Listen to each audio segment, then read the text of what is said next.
Hello and welcome to the Mindful Men podcast, a show helping men to open up about manhood. My name is Simon Rennie and my aim is to get men talking. From mental health to fatherhood and everything in between, Mindful Men creates a safe space for conversation. Now, before we get into this episode, I want to say a huge thank you for joining me. It means a world for you to join me and talk about men's issues. And if you love what you hear, please subscribe and share the episode with your mates. You can also join the conversation on Instagram and YouTube, and I'd love to connect with you there. But for now, sit back, relax, and let's get mindful. G'day guys, and welcome to episode 12 of the Mindful Men podcast. My name is Simon Rennie, and I'm the man behind Mindful Men. Ever since episode 9, where I talked with David Day about parenting through COVID, I've been thinking about health anxiety. David mentioned he experienced this in the midst of COVID, and it got me curious to have a closer look at what health anxiety is. So today, I'll give you a glimpse into health anxiety and leave you with some tips on how to manage it towards the end. Health anxiety is also known as hypochondria. Hypochondria is when someone has significant worry about whether they are seriously ill or are about to become seriously ill or even might become seriously ill in the future. For some people, this could be excessive worry about a condition that they already have or something that has the potential to develop in the future. Now, there's a difference between health anxiety and regular worry about our health. As I've mentioned in previous episodes, regular worry can come and go. It's quite normal for us to worry about our health, but usually it doesn't result in excessive worry to the point of anxiety. In my episode with David, he mentioned developing health anxiety in relation to COVID, and he wasn't alone.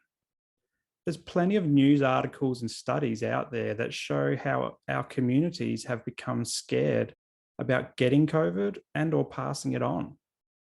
My wife and I felt the same. Ever since COVID emerged in late 2019, the news cycle has been constant. Daily infections, daily death tolls, lockdowns to stop the spread. We were told how to wash our hands and how far to stay away from each other. We were bombarded by COVID-related news.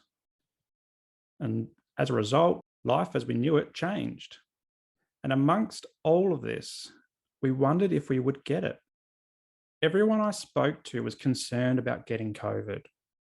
And my wife and I, we were and still are quite anxious because we didn't want our kids to get it. I mean, what would happen if we were a carrier and we gave it to our kids or someone else in the family? What would happen if someone we knew died because we inadvertently infected them? I wouldn't know what I would do if this happened. All of these thoughts and fears and anxieties swirled around our heads. And with this came a desire not to go anywhere. Lockdowns forced us to isolate, but even when the lockdowns eased, we didn't want to go out again. We didn't want to return to the office for work. We didn't want our kids to return to childcare. When we went to the shops for food, we kept our distance. And I even admit to holding my breath under my mask when I walked past people, just so I couldn't breathe in the air that they were breathing out. And then there was someone else's cough or sneeze, and the internal alarm bells that would ring out afterwards. Or if we were unlucky, we would cough or sneeze ourselves and feel every eye in the shop glaring at us because of it. The same goes for needing to blow our nose. Allergies can cause our noses to run. But during COVID, you dared not blow your nose in public. Why? Well, because blowing your nose was like ringing that bell and yelling, "I've got the COVID." Health anxiety around COVID extended to when and how we saw our family. Whilst we wanted to see our family, we had frequent discussions about postponing flights because the last thing we wanted was our family to get sick on their trip to Queensland. COVID has caused a lot of health anxiety for a lot of people. It's an unknown, unseen virus. We could get it from being coughed on or sneezed on, or even touched something that a carrier has touched and infected. And the tricky thing is that COVID looks and feels a lot like the common cold or flu. So, what do you have when you cough, sneeze, or have a runny nose? Do you have the sniffles or a potentially deadly disease? Enter health anxiety. But health anxiety isn't just about COVID. So let me give you another snapshot into the Rinnie household. And this example has to do with gastro. You know the drill: fevers, vomiting, and diarrhea. As a parent, you know all about this pain. One kid gets it, then the next, then you and the partner. Gastro has a domino effect. You could also be at work and someone mentions that they had gastro yesterday, but they're okay today, so they'll come to work.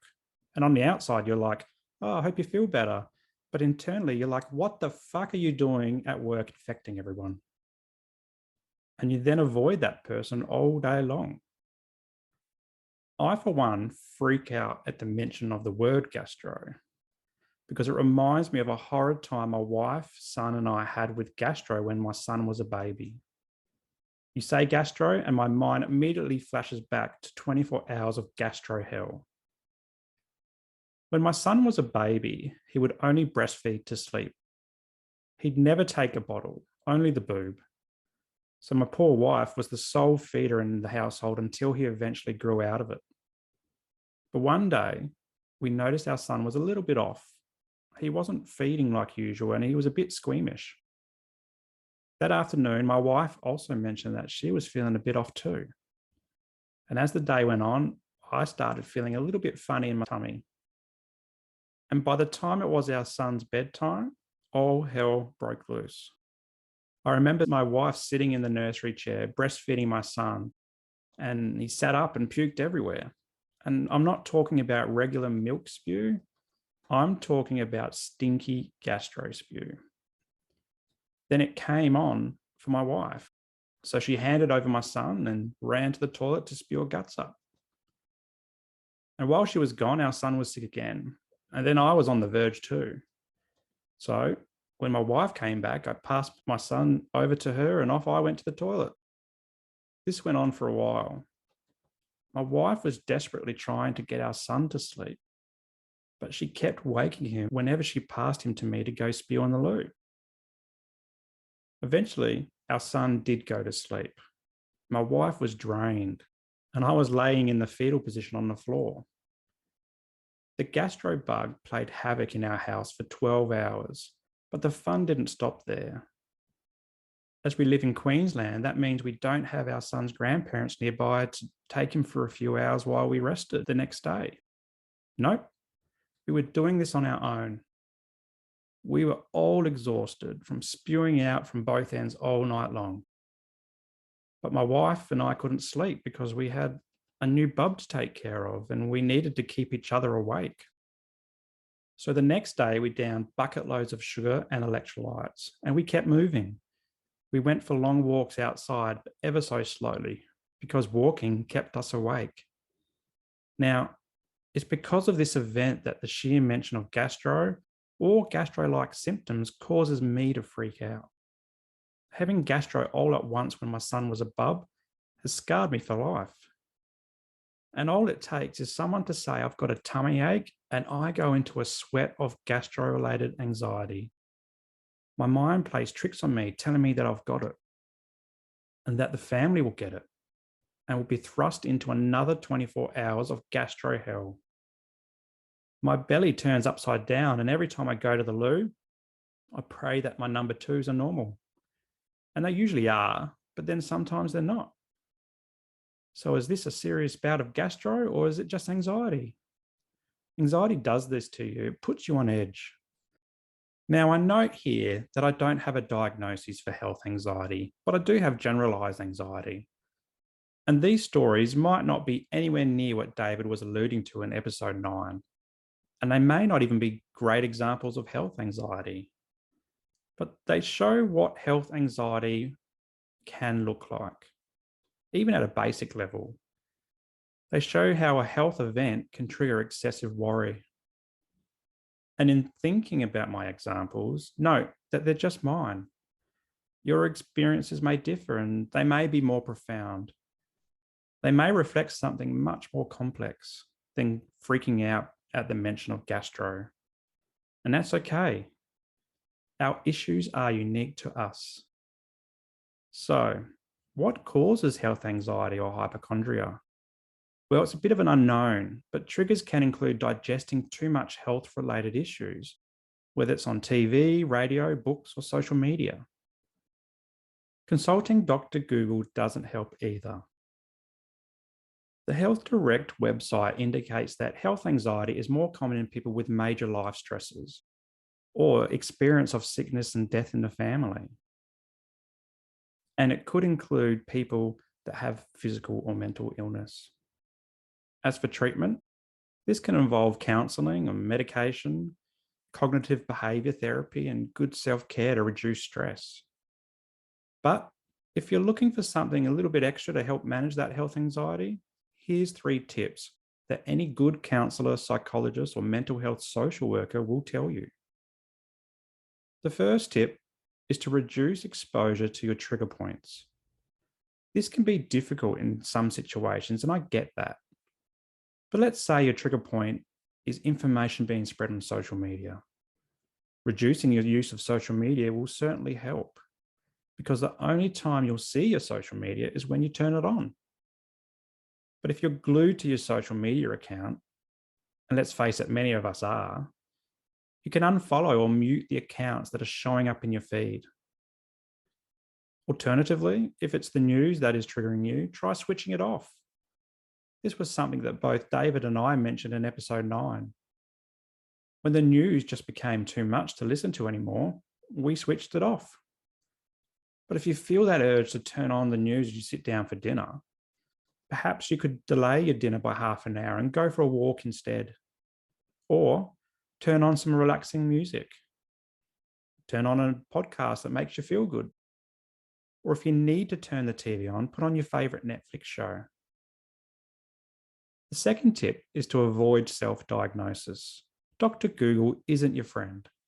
Dr. Google merely spits out what it thinks you want to consume based on complex algorithms that seem to know when you talk about things like cat food, because all of a sudden your socials are full of cat food ads. Even if you have been diagnosed, limiting your Dr. Google can help. If you need to explore a condition, do it with your GP or specialist. Why? Because they know you better than Dr. Google does. The third tip is, if you're concerned, speak up. After all, that's what we do at Mindful Men. We encourage each other to speak up. But don't ask your mates and then compare their stories with yours. Speak up to a professional and start with your GP. Get whatever tests done that you need. Is it blood work, x-rays, MRIs, CT scans, mental health assessments, or COVID tests? Talk to the experts. They've trained for years to identify health issues. And if you're not satisfied with their response, get a second opinion. Talking to experts is critical because in my book, knowing is better than not knowing. Knowing helps you create a path to improved health and well-being. It can help you target your response. It can inform you along your recovery journey. But not knowing is like trying to find the exit in a pitch black, dark room. You'll stumble around for longer than you need until you either give up or you hurt yourself trying to find that exit. It's certainly been a tough few years with COVID. The news cycles haven't stopped in regard to public health measures, and we've all done our best to cope. But if you are struggling, remember that it's okay to be not okay. It's okay to ask for help, no matter how small or insignificant you think your concern is. Thanks for joining me today. My name is Simon Rennie. Until next time, stay mindful.